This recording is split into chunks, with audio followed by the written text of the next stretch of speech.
All right, let me start with the first question that many people asked, which is what's been going on elsewhere? Many of you were curious about whether there have been policies and strategies that have been followed elsewhere, and I've broken this down into how successful have other policies been, what has been the cost, who's paid for the cost, and what was the process for bringing these policies to bear. And so I know that sounds like a lot to cover, but we're basically looking at the historical precedent here and asking these subsets of those historical precedences. So who wants to be the first one to address that? Okay. Why don't you also introduce yourselves as you come up? Hi, my name is Jessica Grannis. I'm an attorney and professor at Georgetown University Law Center. And we've been working with the state of Maryland to look at some of the legal strategies to respond to sea level rise. And as part of that work, a lot of my research and effort focuses on looking at exactly that question. What are people doing across the country here in the US? What strategies have they used? And essentially, the nomenclature or the academic world divides the strategies into three different categories. One being protection strategies, so building a seawall, bulkhead, levee to keep the floodwaters away from development. The second strategy being an accommodation strategy, which is typically what's used now under the flood insurance program, which is elevate structures, flood-proof structures so that they're more resilient to impacts.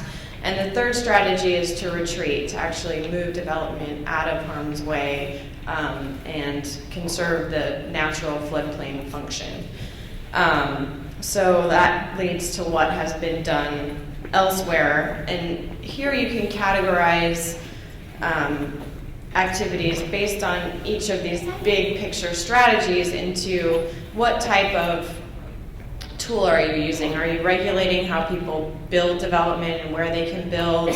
Are you spending money and acquiring vulnerable properties or conserving and restoring natural floodplain function through spending powers? Are you using tax authority to give tax incentives to people to locate development out of floodplains or site development differently or elevate development?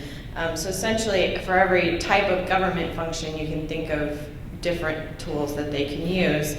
So some examples, a lot of the examples that we have are reactive.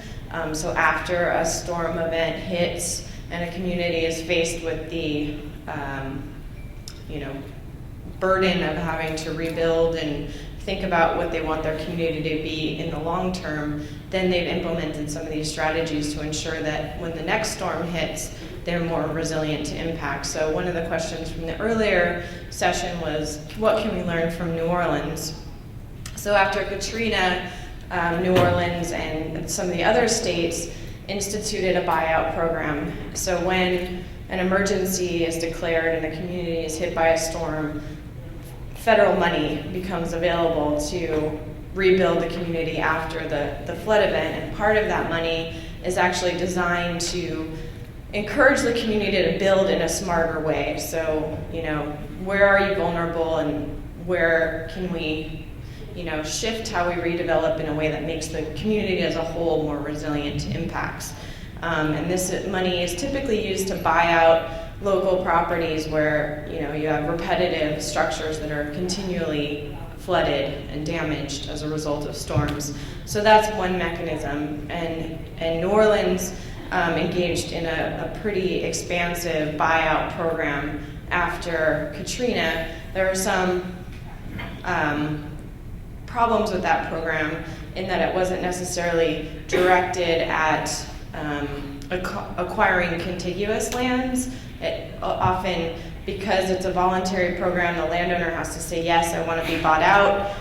They had somewhat of a checkerboard effect where some people chose to be bought out and some didn't, which doesn't allow for the restoration of the natural flood protection that Professor Bosch was talking about earlier. So how can we use and this money is typically directed through a hazard mitigation plan that your state and local communities develop. So one of the potential strategies in the short term is to look at your vulnerabilities in that hazard mitigation plan and figure out, where the community wants to direct its resources in the event that you are hit by a storm and you do see damage, so that, when you're in the process of rebuilding and making these decisions, you have a plan in place to direct that money to the places where you're most vulnerable.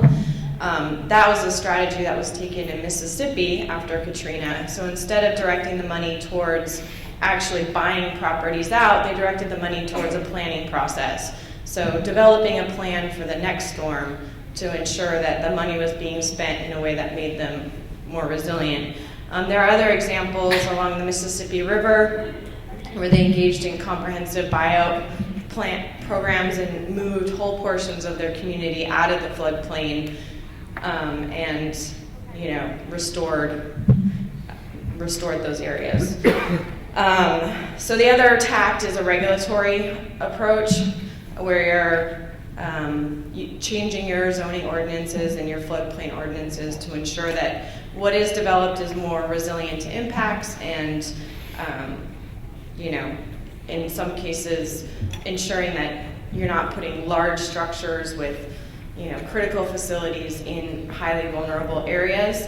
That approach has also been taken in some towns post the Mississippi flooding. Cedar Falls, Iowa actually extended. So under the flood insurance program, as Brian was talking about earlier, a community that participates in the flood insurance program has to regulate in the 1% flood zone. But FEMA, the agency that manages the flood program, also maps out to the 500-year floodplain, which is the area that has 0.2% risk of being flooded in a year instead of 1%. So what Cedar Falls has done is they've extended their floodplain regulations out to the 500-year floodplain. So they're being more precautionary in terms of when people develop and they have some risk of flooding, we're going to make sure that they build in a way that's resilient to that flooding. So those are some examples. Do you want to take over from here? So just to give you some examples from some of the regions across the country in terms of what they've done to respond, I thought I'd give you a flavor for what's going on here in Maryland. There is no silver bullet to responding to sea level rise, obviously. I think you've probably learned that from your discussions today. In Maryland, counties just like Arundel County, all throughout our coastal zone are grappling with the same issues that you're discussing today. So with assistance from the Department of Natural Resources, the majority of our coastal counties have undertaken fairly comprehensive planning processes to examine their vulnerability to the issues associated with sea level rise and coastal storms and lay out strategies or sort of recommendations for moving forward to reduce their vulnerability. So Worcester County's developed plans, Somerset County, Anne Arundel County, the city of Annapolis, Caroline County, Queen Anne's County, Tiona, Queenstown. All throughout our coastal zone, our coastal communities are looking at these issues and they're identifying options. In terms of implementation, the counties are taking, they're at varied stages of implementing the recommendations that are in these plans. In Worcester County, they incorporated the recommendations into their comprehensive plan. They directed all future growth and development away from areas that would be impacted by a Category 2 storm surge. That's one thing they did. Recently in Dorchester County, they incorporated what's called a 2-foot freeboard standard. They required now that new residential or rebuilt residential construction be elevated 2 feet above the 100-year base flood elevation. The city of Cambridge recently designated a green belt around their town. Their green belt is sort of a natural area, and it's an area that was mapped as vulnerable to sort of coastal flood or tidal surge. So they're protecting their community and preventing new development within that green belt. The city of Annapolis is currently examining their recommendations that were in their plan in context of the design and we can hear from Frank here in a minute about how they're thinking about sea level rise in the context of redeveloping the city the main city dock area. So each county sort of is looking at this issue, and they're taking, they're tailoring the assessment and tailoring their response plans based on the county or the community's needs. But the bottom line is each county has unique needs and has a unique system in terms of the way that their codes and their ordinances and their plans are laid out, and a unique character to their environment. So it's really, ultimately to implement the plans, sort of holistically will take a lot of engagement with the public through forums like this. Because it is very complex, and there obviously needs to be a lot of input, because there's a lot of discussion that needs to take place in terms of what and how to best respond. At the state level, we're basically integrating consideration of climate change and sea level rise into a number of our state policies and state programs. So recently, we developed Plan Maryland. Some of you may have heard of that. We included climate change components into Plan Maryland. Local governments now can designate climate change impact areas, one of those being sea level rise vulnerable areas, as an area of special designation within their local government. The critical area program, recently we incorporated some climate change and sea level rise provisions into the critical area program. We are recently shifting, or the priority of what lands we buy based on an assessment of the vulnerability of that land to sea level rise inundation, as well as identifying whether the lands that we can buy can better help us adapt.